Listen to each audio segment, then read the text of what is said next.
Hello friends, welcome back to the channel Commerce with Sanjeev sir.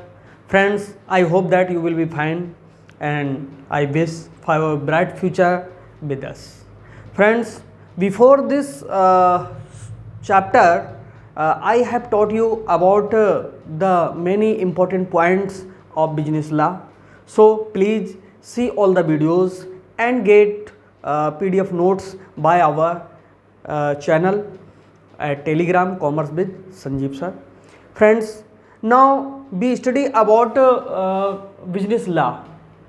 Business law के बारे में आज हमको विस्तार पूर्वक ये समझना है कि बिजनेस लॉ होता है तो होता क्या है. फ्रेंड्स, इसको हिंदी में व्यावसायिक नियमन कहते हैं, क्योंकि मेरे चैनल पर हिंदी मीडियम और इंग्लिश मीडियम दोनों के स्टूडेंट होंगे, इसलिए मैंने इसको हिंदी में भी लिख दिया है कि हिंदी में तो आपको व्यावसायिक नियमन ही लिखा हुआ मिलेगा.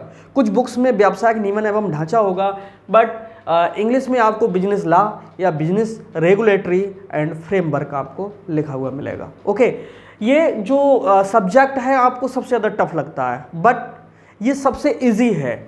हम गलती करते हैं कहीं पर सीखने में, समझने में, याद करने में. तो हम जो लर्न करते हैं तो उसका हमें सही क्रम नहीं पता है, क्योंकि बुक्स में भी जो दिया हुआ है वो थोड़ा सा उल्टा दिया हुआ है. ओके, पहले आपको मिलेगा किसके बारे में? कॉन्ट्रैक्ट के बारे में. ओके, फिर मिलेगा आपको एग्रीमेंट के बारे में. ओके, फिर आपको मिलेगा प्रोपोजल के बारे में. अब यहाँ पर क्या होता है कि हम कॉन्ट्रैक्ट जब समझते हैं, फिर हम एग्रीमेंट समझते हैं, फिर जाकर के कहीं प्रोपोजल, तो प्रोपोजल तो थोड़ा सा सरल हो जाता है. बट क्या होता है कि यहाँ पर कॉन्ट्रैक्ट में और एग्रीमेंट में हम कभी कभी कंफ्यूज हो जाते हैं. इसको सही से समझना है तो उल्टा समझना होगा, इधर से इधर के लिए, तो ये बहुत ही ईजी बन जाएगा. क्यों बनेगा? क्योंकि सबसे पहले कोई प्रोपोजल आता है, प्रोपोजल को यहाँ पर एक्सेप्टेंसी मिलती है तो वो क्या बन जाता है? एग्रीमेंट बन जाता है. और एग्रीमेंट को जब हम कानून में बदल देते हैं, जब उसमें एक्ट में कन्वर्ट कर देते हैं, then it will be contract. यानी जहाँ पर कहने का मतलब है कि अनुशासन में बंध जाएं, यानी हमारी लायबिलिटीज़ एंड राइट्स फिक्स्ड कर दिए जाएं, तो ये हमारा क्या बन जाता है? कॉन्ट्रैक्ट बन जाता है. ओके, तो बिजनेस लॉ क्या है इसके बारे में इस वीडियो में हम समझते हैं. और ये इतने जो कॉन्ट्रैक्ट हैं ये इंपॉर्टेंट हैं. इनकी आपको यदि ईयर याद ना रहे कोई फ़र्क नहीं पड़ेगा इतना, लेकिन आप अगर इनके नाम से अगर समझ लेंगे देन ये आपको बहुत इजी हो जाएंगे. और एक दो अल्टरनेटिव में भी इसमें से पूछ लिया जाता है. ओके, तो इनके बारे में मैं अभी विस्तार से बताता हूँ. तो यहाँ पर बिजनेस लॉ आज के बाद ये बिल्कुल छोड़ दीजिए कि थोड़ा भी टफ है, बहुत इजी लगेगा.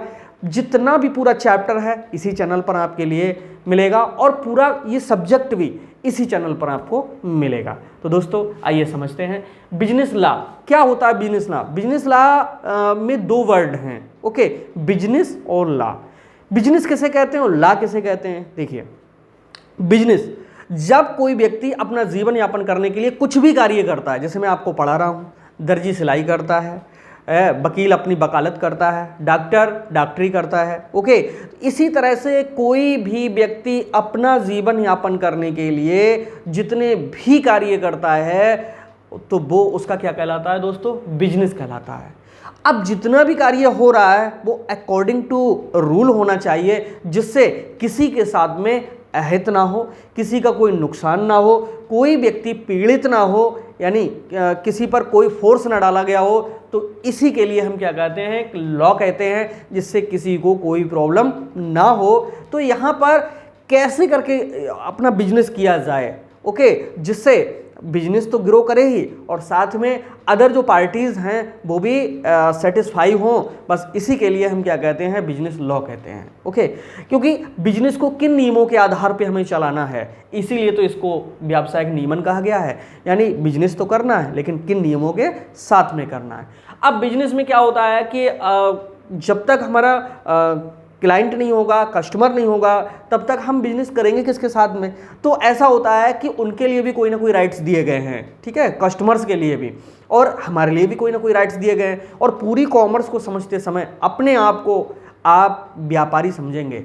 जब तक आप अपने आप को बिजनेसमैन नहीं समझेंगे तब तक ये समझ में बिजनेस लॉ भी नहीं आएगा, पूरी कॉमर्स समझ में नहीं आएगी. जब भी इसकी थ्योरी पढ़ा करो फ्रेंड्स, तो अपने आप को व्यापारी समझ लिया करो.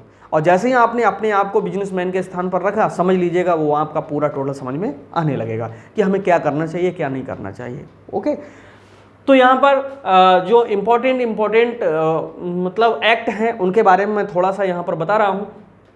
देखिए ये जितने भी एक्ट हैं, ओके, ये सब 1872 जो इंडियन कॉन्ट्रैक्ट एक्ट है इसके अंतर्गत आते हैं। यदि आपने इसको सही से समझ लिया, इंडियन कॉन्ट्रैक्ट एक्ट 1872 को समझ लिया, तो समझ लीजिएगा कि ये सारे जो एक्ट हैं आपको उसी के अंदर बिल्कुल इजी लगने लगेंगे। ओके, तो इस वीडियो में मैं केवल व्यावसायिक नियमन के बारे में थोड़ा सा समझाना था कि ये होता क्या है और बिजनेस लॉ क्या होता है। ठीक है, अगली वीडियो में इन सब के बारे में मैं जस्ट समझा रहा हूँ, क्योंकि वरना ये वीडियो बहुत लंबी हो जाएगी, क्योंकि इस वीडियो का मकसद सिर्फ ये बताना था कि बिजनेस लॉ हम कहते किसके लिए हैं।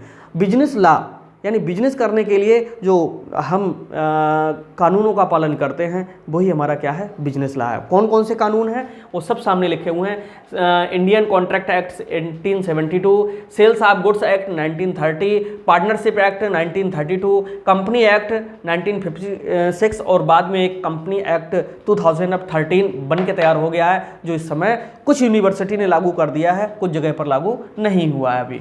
इंश्योरेंस एक्ट 1911 में बना था, लेकिन इसमें कई बार अमेंडमेंट हुए। अब 1938 को इसे सही से अनुमति मिली थी। इंसॉल्वेंसी एक्ट 1909 और 1920 आपने पढ़ा होगा, ये फाइनेंशियल अकाउंटिंग में। हायर परचेज एक्ट 1972 है, 1972 है, ये भी इम्पोर्टेंट है। और कंज्यूमर प्रोटेक्शन एक्ट 1986 है, ये इस पे बहुत जल्दी क्वेश्चन आता है। तो फेमा 2000 फेमा एक्ट है। फॉरेन एक्सचेंज मैनेजमेंट एक्ट है। निगोशिएबल इंस्ट्रूमेंट एक्ट, जिसमें चेक है, विल है, ड्राफ्ट है, हुंडीज हैं, ठीक है, बिल्स ऑफ एक्सचेंज, वो सब इसी में आते हैं। तो ये इतने एक्ट के बारे में जब हमें पढ़ना है, यही हमारे क्या हैं, बिजनेस लॉ हैं। तो दोस्तों ये वीडियो एक जानकारी के लिए ही, अगली वीडियो में देखते हैं सभी के बारे में। तब तक के लिए थोड़ा सा ब्रेक लेते हैं। Bye bye.